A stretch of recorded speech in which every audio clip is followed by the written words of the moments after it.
Datuk Seri Anwar Ibrahim menyeru golongan muda Malaysia agar tampil sebagai pendukung dalam usaha memerangi rasuah serta mengamalkan prinsip tadbir urus yang baik. Perdana Menteri menegaskan integriti dan kebertanggungjawaban merupakan asas penting bagi memastikan kemajuan negara terus berkekalan. This is why I've been talking about governance, tata kelola. Leadership must be clean and stop this nonsense, this corruption in our country. Beliau berkata pada sesi In Conversation with Prime Minister sempena International Young Future Leader Summit 2025 pada Isnin.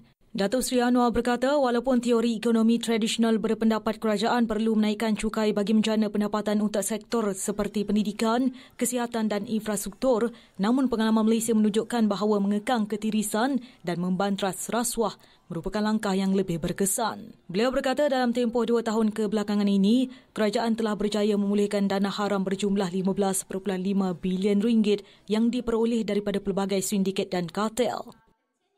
There are many leakages. There's still corruption. There's still smuggling. There's still cartels. Why don't we deal with this first? This involves big tycoons, big players, powerful people. They've squandered not 100 million, billions. Take it back. The government has to take them back and spend on the people, on education and on the young. Perdana Menteri juga berkata kejayaan kerajaan dalam membantras rasuah dan memulihkan dana awam telah membolehkan pelaksanaan pelbagai inisiatif sosial baharu.